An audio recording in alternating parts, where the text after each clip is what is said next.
મિત્રો આપણે જોઈ શકીએ છીએ કે ચૈત્ર સુદ 11ની રામધૂન જે અમારા હીરાપુરા ગામે ચાલી રહી છે અને ત્યાં અમારું સત્સંગ મંડળ રામધૂન કરી રહ્યું છે.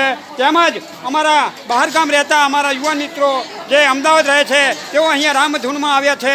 એટલે લગભગ 1000થી 1200 માણસ જેટલા આ રામધૂનમાં પધાર્યા છે. ત્યારે મિત્રો અત્યારે હાલ અહીંયા આપણા ભક્તજનોને જે પ્રસાદ લેવાનો છે તેના માટે અમારા જે બહેનો છે એ બહેનો હવે અહીંયા આપણે જે ફરારી લોટ હોય એ ફરારી લોટની જે આપણે પૂરીઓ બનાવવાની છે એના જે ગુંડલા બનાવવાનું કામકાજ ચાલુ છે. વણવાનું કામકાજ મિત્રો અમારી બહેનો કરી રહી છે.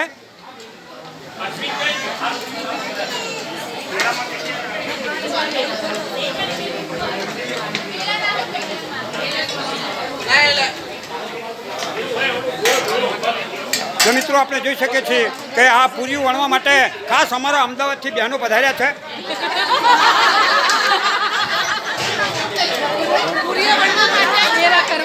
નાના શિલ્પાબેન પૂરી વણી રહ્યા છે. હા, વિરુંગામથી અમારા ડેલિગેટ પધાર્યા છે.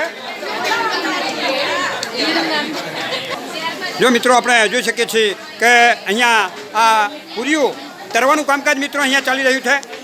એની અંદર જે સેવા આપી રહ્યા છે એની કરવી હોય મિત્રો તો અમારા ભૈલાલ કાકા અહીંયા સેવા આપી રહ્યા છે. અમારા કીર્તિભાઈ છે, અમારા દિલીપભાઈ અહીંયા સેવા આપી રહ્યા છે. બીજો જે તાવડો ચાલુ છે એના ઉપર સેવામાં જો વાત કરવી હોય તો અમારા શક્તિ કાકા છે, અમારા કૌશિકભાઈ છે, અમારા શૈલેષભાઈ છે અને અમારા વિષ્ણુભાઈ અહીંયા સેવા આપી રહ્યા છે. મિત્રો આપણે જોઈ શકીએ છીએ કે અહીંયા આપણા રામજી મંદિર, આપણા શક્તિમાં, આપણા હનુમાન દાદાનો થાળ મિત્રો હવે અહીંયા તૈયાર થઈ રહ્યો છે. મિત્રો અહીંયા આ રસોડામાં રસોઈયા તરીકે અમારા ગામના તમામ રસોઈયા અહીંયા ખૂબ જ સુંદર સેવા આપી રહ્યા છે. અમારા ઘનશ્યામ કાકા છે, પછી અમારા જનકભાઈ છે, અમારા ભૈલાલભાઈ છે, ભૈલાલભાઈ વનમાળીભાઈ છે. આ બધા જ અમારા રસોઈયા ખૂબ જ સુંદર સેવા અહીંયા આપી રહ્યા છે. પછી અમારા બાબુભાઈ છે એ પણ ખૂબ જ સુંદર સેવા અહીંયા આપી રહ્યા છે રસોડામાં.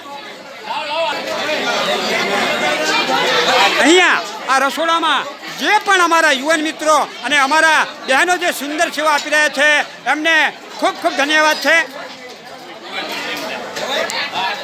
તો બોલો રામચંદ્ર ભગવાન કી જય.